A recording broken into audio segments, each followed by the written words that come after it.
yeah. Baked a cake today. It looks terrible. Um, it looks terrible. Um, didn't want to waste the ingredients, so we kept it. Cake decorating is not with icing and stuff is not. I'm not this bad at it though. We actually had faulty ingredients. We bought them really cheap, and it said that it was supposed to be. You're supposed to be able to write with it. The stuff is supposed to be so accurate that you're supposed to be able to write on pastries and stuff with it. But there was nothing. It just sort of like was like pre-melted goo. Followed the directions, kept it in a cool, dry place. This should not have happened, but it did. So as I was writing, I had to deal with the fact. Like at first, I was gonna draw and I was gonna do the characters that Chris wanted. Whenever I went to go put down the base color, though, as I was doing this, it was dripping off. It did not matter that I made sure that I was very sparing with it. Nothing worked. So in the end, we made dots, drizzled it all over the cake, and attempted to make a coherent happy birthday Chris on top. This would have been a lot easier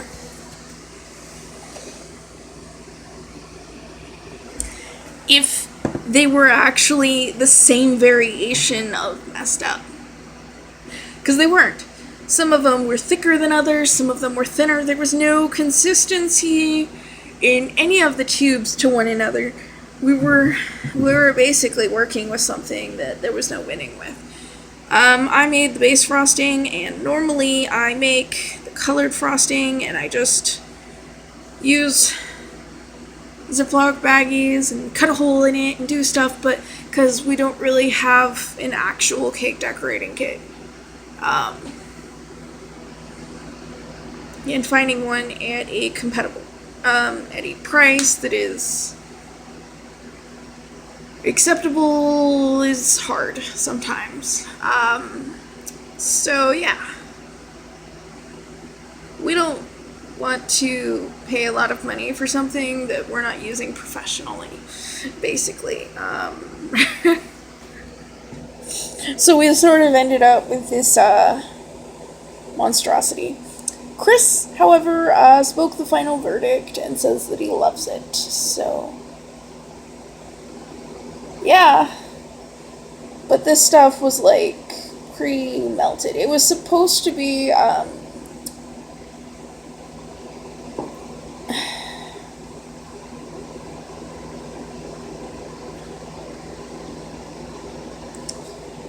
what it ended up being was really watered down icing. And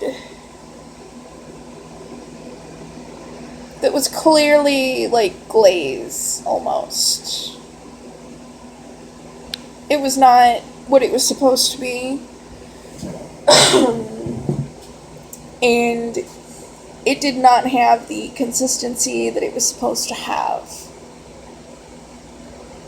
As you can see, like in some areas, being very careful, I managed to have it like even stick up, but in others it just goes off the cake. there is no. I may talk to Chris about if I should just put some of the white icing that we have left over on top and then just put some sprinkles on it. But I will talk to him about that in the morning, because as far as cake decorating goes, this looks horrible. Just terrible. And I cannot reconcile this. Maybe I should swirl it or something. But I cannot just leave it this way. I do like, however, how drizzling that stuff on the edges came out. I mean, there's quite a bit kind of collected at the bottom.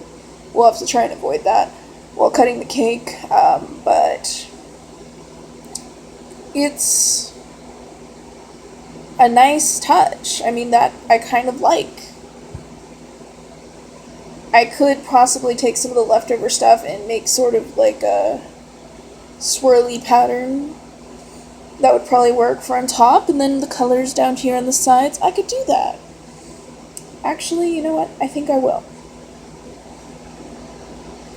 Unless Chris says no. Because I'm leaving this up to Chris, because this is his cake, and, if he likes it this way,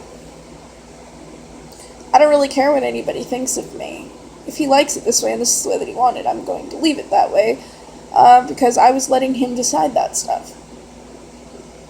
It is kind of sad that, because our original intention had been to have something more substantial, so that I could sort of draw out his characters, and that is not what happened. He wanted the characters Gecko, Owlette, and what's that other one called? I don't remember what the other one called. All I know is that his favorite is Gecko and his best friend's favorite is Owlette. And the other one is has a name, and they both think that he's awesome too, but like, yeah. I hear this a lot from Chris. That her favorite is Owlette, and his is Gecko, and he never stops talking about it, so. Well, obviously he does long enough to talk about other things, but I'm actually really upset that that wasn't what it was supposed to be, because it was supposed to be something that, you know, we could obviously decorate a cake with, where it was supposed to be more precise than I could make with the bags, Ziploc bags cutting out a corner. And what ended up happening is not what was supposed to happen. At all. So, pre-made icing just bites. It won't do what I wanted to do. I may try and, like, work this into a swirl itself before I do that. Actually, you know what? Chris will like it.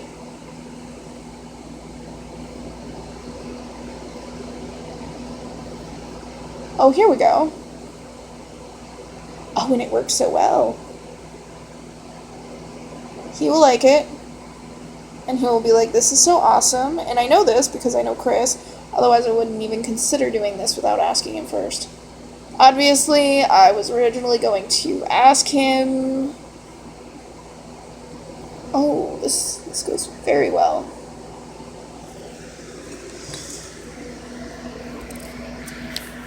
The thing about this sort of thing is that I actually know how to do this. But I am not like a professional cake decorator, so there is a lot I actually don't know how to do. However, I am also an artist. Ha ha ha ha ha. There is a lot I do know how to do. I feel like this would look better if I wasn't doing this with a toothpick.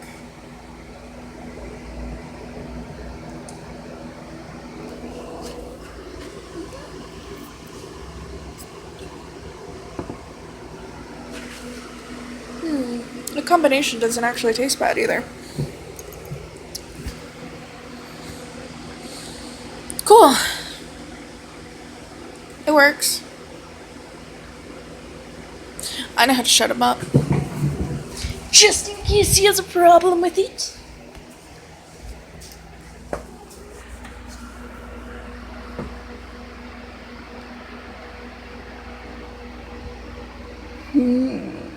Where are the Batman sprinkles?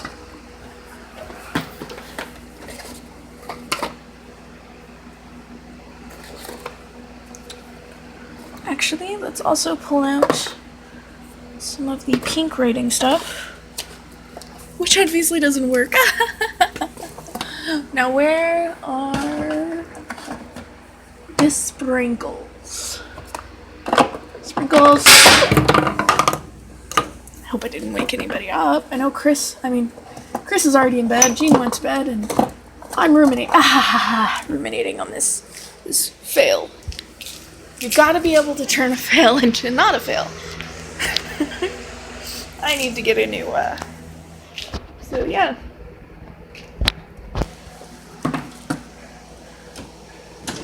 It's not really hard.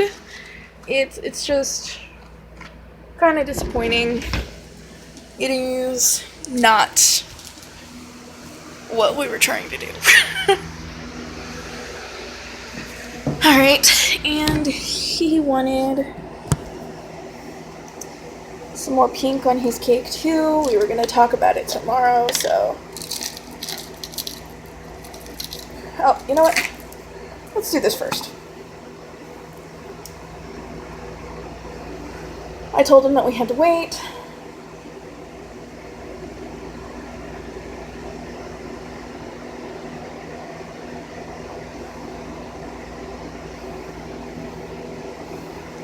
That looks festive, probably a little busy, but Chris wanted his cake to be apparently really busy, so... Now let's pull this back in the opposite direction.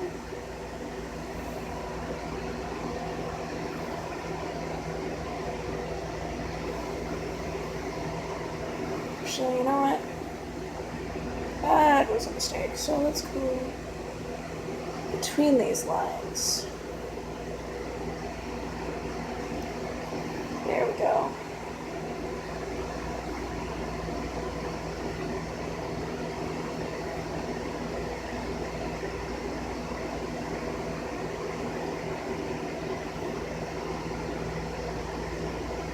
See? Now I went this way. Now let's go this way.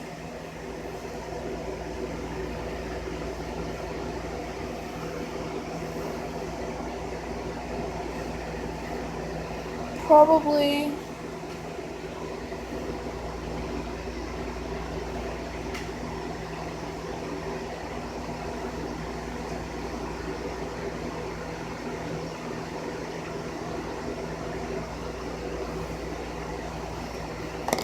shouldn't have added the pink. I should have just made that decision without him. It kind of looks like a puke up of color, but he likes that, so...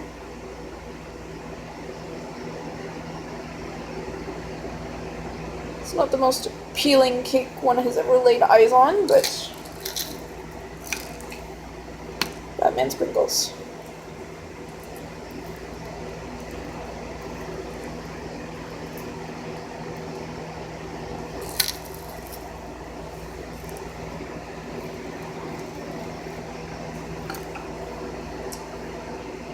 Alright.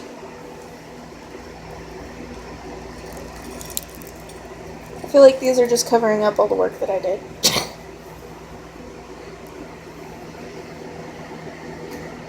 But now it halfway makes sense. Kind of looks a little more coherent. About as coherent as a kid's cake looks. At least in this case. I should have shown before I did that, but yay! Now it doesn't look like it's... like we tried to write stuff and failed miserably. Basically, I wanted to make it look, I don't know, halfway edible and not like an epic fail. It kind of was, but not because... Okay, I don't know how to make the fancy roses and stuff, but I know how to draw on a cake. It's actually really hard to do. Anything really small, though, with a plastic bag. And that's why I was trying to do something different. Because I don't have the little plastic pieces or the actual cake bags, you know, that people usually use and reuse. I have the power of cutting a corner out of a Ziploc bag. So, yeah. It's a lot harder to control. But if you can, it's pretty useful. That's what I did with this cake last year. kind of what I was trying not to do this year. Um, anyway, yeah, these were supposed to, we were looking at them going, oh wow, smaller portions. Like, it's not a massive amount of icing in a tube. Like,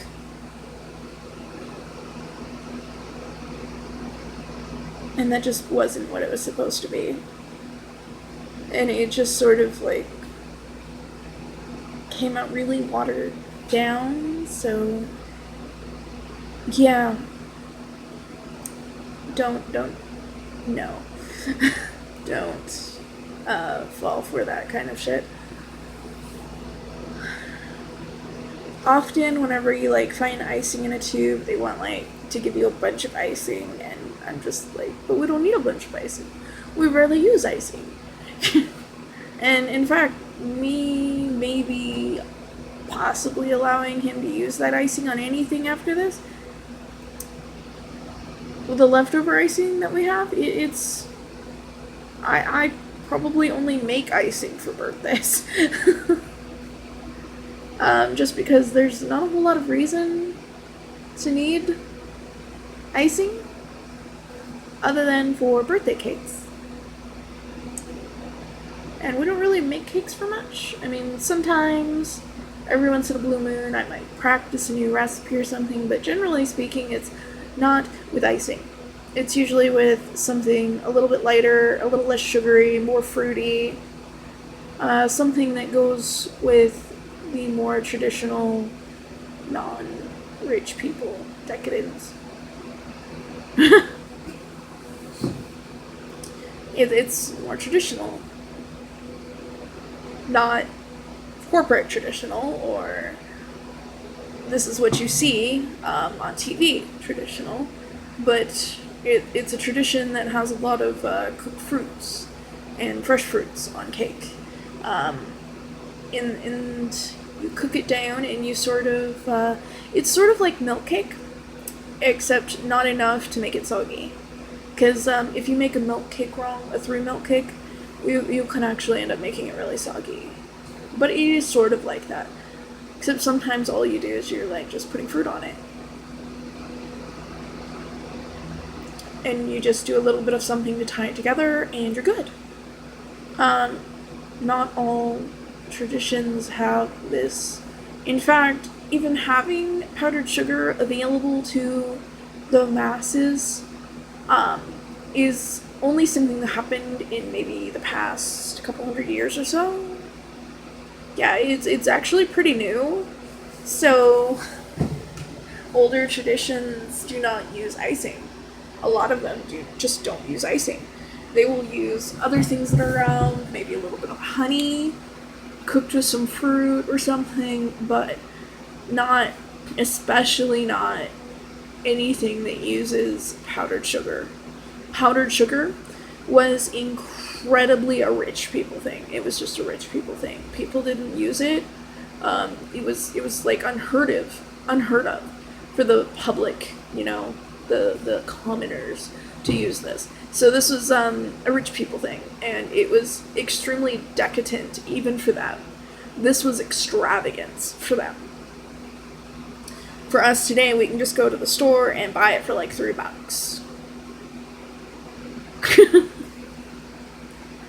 But also, like, well, no. I think that bag was maybe a little more than that. I'll have to ask Jean exactly what. But they can range between like $3 and $5 somewhere. So, yeah. A bag of powdered sugar. But it's like not something that you really want to eat every day. And it's not really all that good for you. It's something that we only really get for birthday cakes.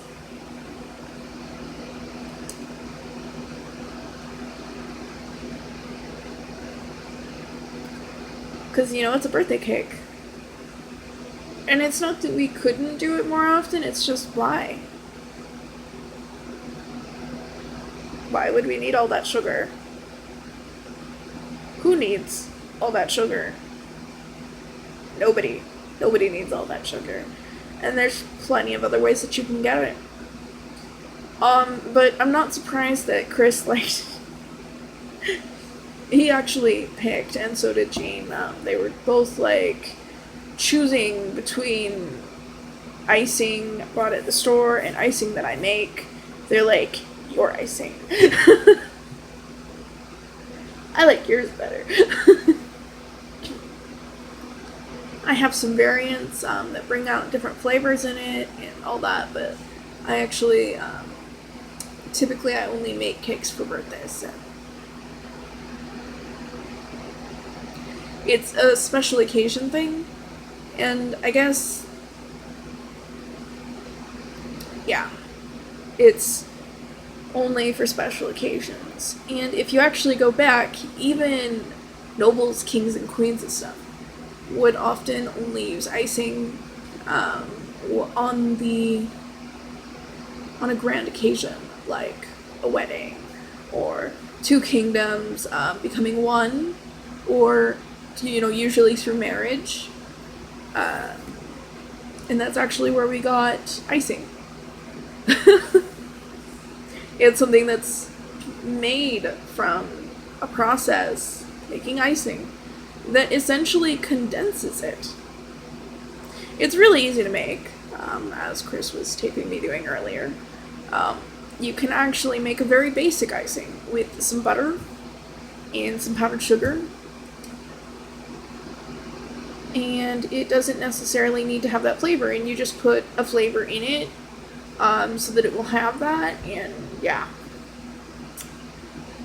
They didn't always use that. It was basically just a symbol of status and power, and I'm just like, it's powdered sugar. And now it's been mass produced, and it's not. So, but you still shouldn't eat a lot of it because it's not good for you. There's a reason why rich people have been stereotyped for probably a couple thousand years as being fat. This has not always been the case, but there's a reason for it. No, not for the last couple thousand, but no, that's an exaggeration. But it's been that way for a while. Originally, leaders are supposed to put their people first, and that is actually the code behind being a leader. However, modern leaders and leading up to our modern leaders have not, and this is why revolutions happen. I can't decide whether I'm rooting for it in my own country or not. I'm just sort of sitting here going, yeah, if things don't change, I know where they're going because I know my history. And I know that even people that historically put up to it only put up with it to a point. Like, even where people had slowly gotten used to this horrible corruption that was largely hidden from them, or in public or whatever, eventually they got so fed up with it because it overreached into even more people with actual power. The thing of it is that for a long time, people who are below a certain income in my country have been suffering. They have suffered from various overreaches of government, authority, and people overreaching their outside of the area that the word is on the tip of my tongue. Outside of where they're even supposed to have jurisdiction, and enforcing their opinions on people instead of actually what they're supposed to be doing. So, as this has reached into more the middle class, we have seen this become more and more an issue that has gained some attention, and people have been trying a little bit more and being a little bit more willing to actually talk about it openly. And however, this has actually been going on since the Great Depression.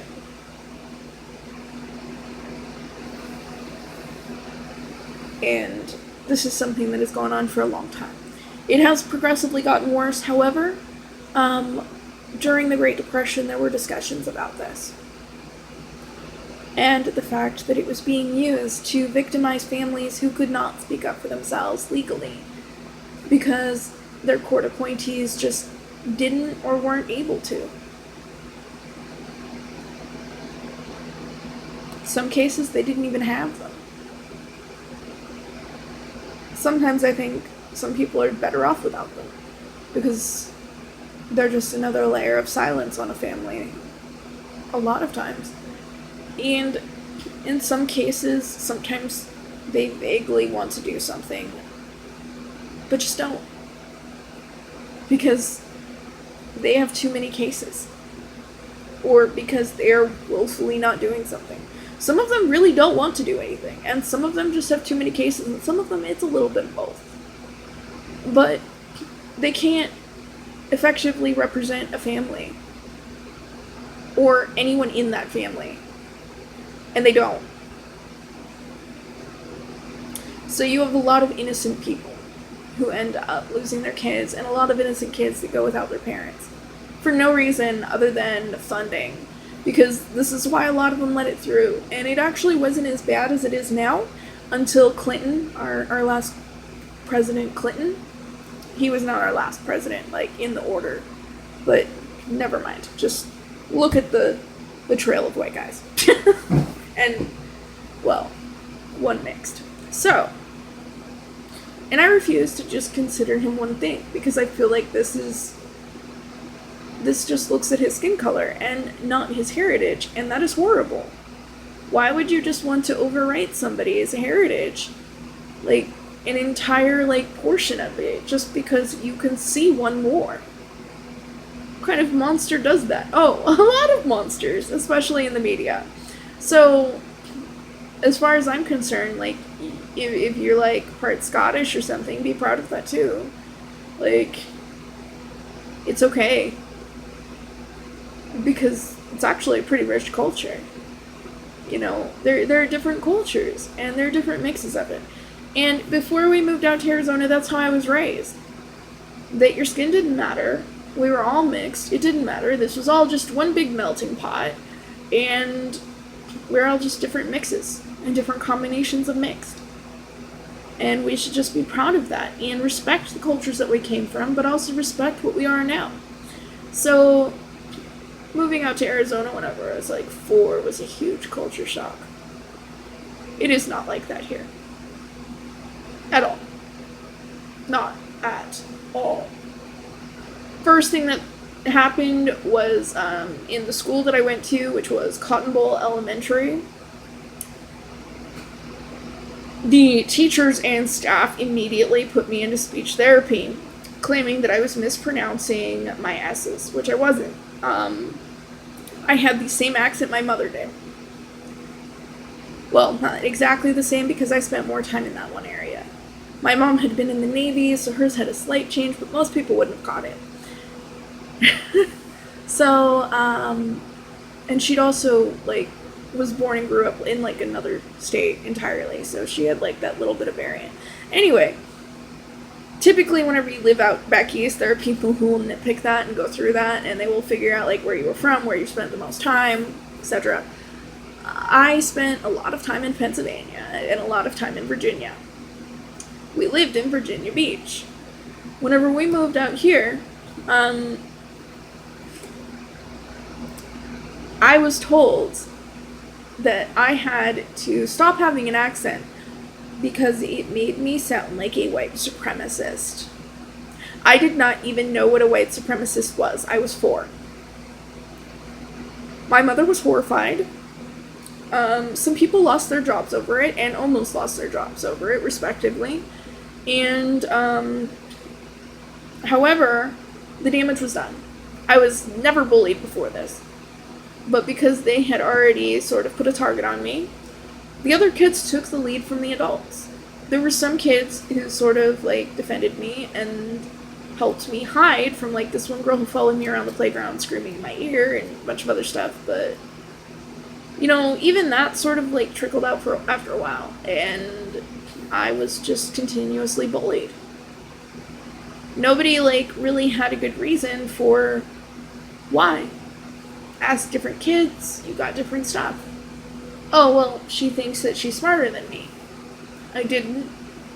Oh, well, she's chubby. Some of these girls were chubbier than I was. Oh, I don't know. Nobody likes her. I don't like her. Why? They couldn't tell you why. And this is the effect of what happens whenever adults single out a child. And a lot of this amounted to, why don't you like her? So-and-so doesn't like her. Or, oh, well, she had to go to speech therapy for a little while. And the fact that the adults had done something wrong never registered because we were little kids. I didn't even understand what had gone on because I was 4. God. I mean, I was probably like, no, I think I turned 5 in kindergarten, so, yeah.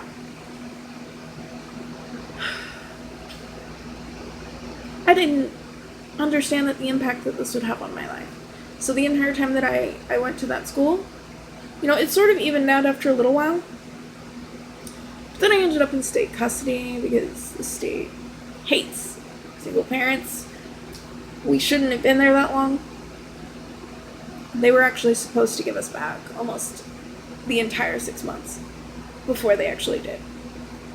And the judge was actually getting really angry with them at that point. This is back whenever they still cared about this sort of thing. Like, some people actually cared about this in this state. That ended after Clinton signed the bill. It died within, I'm gonna say, a couple of years. And anything after that, it just, greed, man, greed.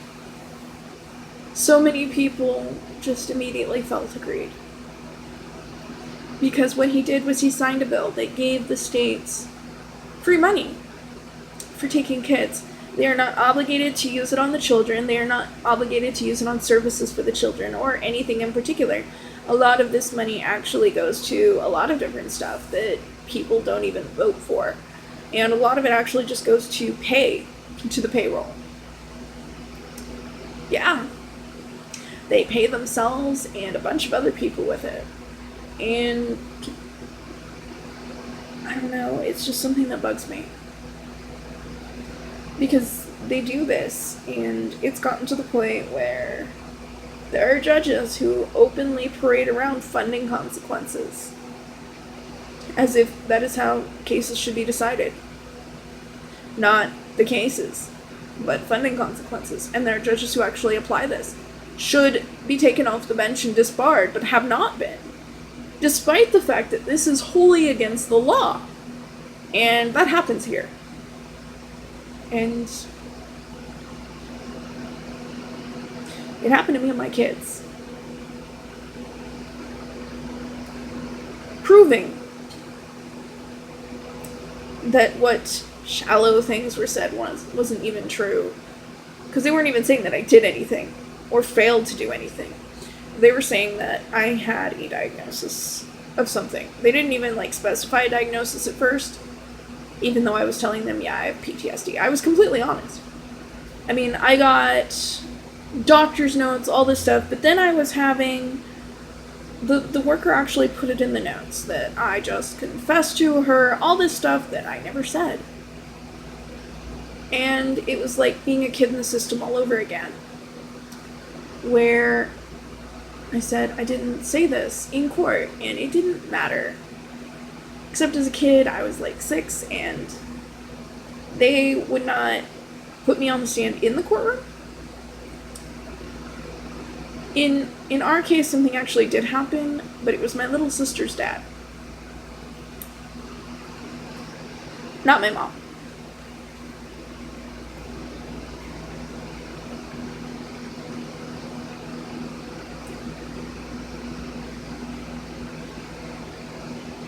The stuff that they tried to do, even without financial incentives, was already bad. They gave them financial incentives, and all that did was make a lot of people turn their heads and not do anything, because they're greedy, and they have no morality, and frankly, I'm not convinced they even have a soul to speak of. Because if you do this sort of things to people, how can you? How can you have a soul to speak of? How can you have anything inside of you that is even remotely anything but just a heartless, soulless husk?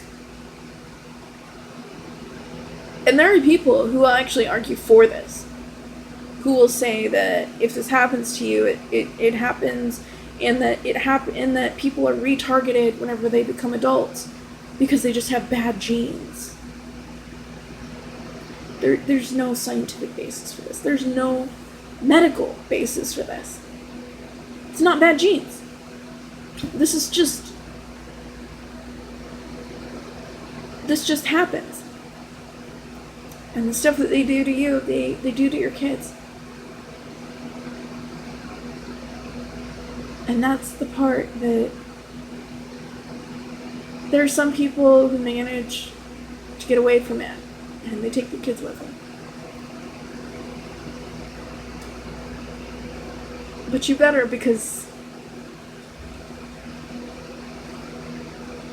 they get a hold of your kids, and then they'll say that they did this because they're saying that there's something mentally wrong with you.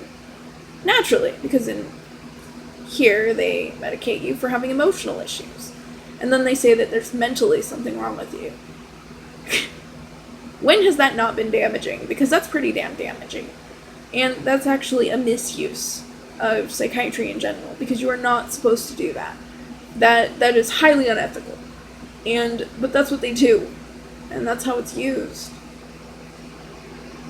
Whenever I was in the system, even after my grandmother got a hold of me, I had whatever they needed me to have for as long as they needed me to have it on paper, so that they could justify whatever medical trial they wanted to give to me. I have been through things, not even counting the abuse that my grandmother levied against me. I have been through things like shock therapy, which was not helpful. My grandmother wanted to get me a lobotomy, but did not think that my grandfather would agree. She wanted to basically do to me what was done to that girl in one of those old movies, where they took out the part of her brain that dictates her personality to make her more compliant. She didn't want me to have free will. Frankly, that woman was that controlling. I'm not even going to sugarcoat it. I actually had to go to a lot of therapy to even be able to face that, to even be able to say that. My grandmother did not want me to have any sort of free will whatsoever. She just wanted me to feel what she wanted, think what she wanted, and just be a puppet. I was a tool. This is the way my grandmother viewed people in general, as tools, not as people. But I'm a person, and this is highly damaging.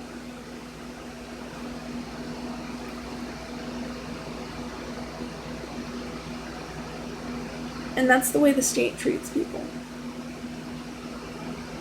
Very much the way that my grandmother did. Sometimes worse.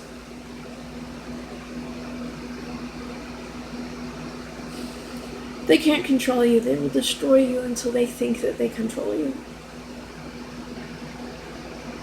That's how people like that are. And unfortunately, a lot of people like that flock to positions of power over others. And instead of dealing with it, if you complain about them, the general response is that they're usually the very people telling them and invalidating your words. They'll say, oh, well, you're some sort of disturbed, and this immediately, all they have to do is say that you have a designation in mental health, and this automatically invalidates everything that you say. And it doesn't matter if you're like me and all you are designated with is PTSD. It doesn't matter. And it can get worse than that too. If you are especially schizoaffective, schizophrenia, anything like that, it does not matter if you are wholly controlled and on medication.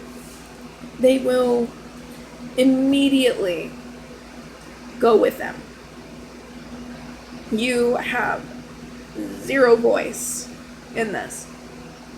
Even people who have come forth with recordings have, and you know, actual physical evidence, have been turned away by the way that things are. There is no accountability. And in fact, I only managed to get them to behave on my stuff because after I posted my psych eval to YouTube. Yeah. I posted my psych eval to YouTube, and I let them know that I did it. It was probably one of my most watched videos at the time. It only had like 15 views. I think. I need to go back and look at it. But it didn't have very many views. However, the fact that it was there, and it was actually pretty normal, and did not support anything that this person was trying to say, and you'll run into that from time to time. You learn that some people are just always writing a book on something, and they just want everybody that they treat to fit that book. And you have to self-advocate. And I had to do that. There was literally no other option for me, because complaining through normal channels just doesn't do anything. All it actually does is make them feel more emboldened whenever something is like that is happening. So I took something very private and I posted it publicly. And that was the only way that I could get them to behave. And I've left it up. I've left it up. And it's still there. And I'd do it again. Because there's really nothing off the wall that actually happens in my psych evals. And I record all of them. I record every interaction I have with these people because of the things that have gone on and have happened in the past. And that's how I have to do it, to get treated like a human being, and it does not feel great.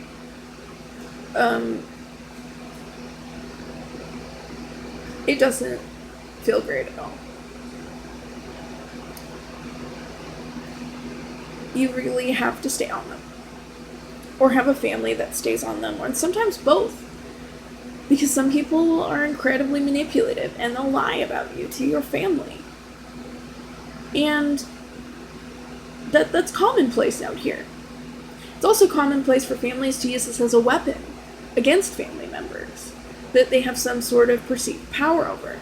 Like children, nephews, nieces, grandchild even. Like, there are people who are basically perfectly sane, maybe with some emotional damage from everything that's gone on in the systematic abuse, but they don't have half this shit that their families are trying to pull that they have. And what ends up happening is that there's big money in diagnosing people and giving them medications, so this will happen anyway. And what you get are people who are stable without medications, on medications, then needing medications to stabilize them after the medications have made them unstable. That happens in America. Also, the unwed mother asylums still exist. The stuff like this, shit like this, happens here. And people just don't want to see it.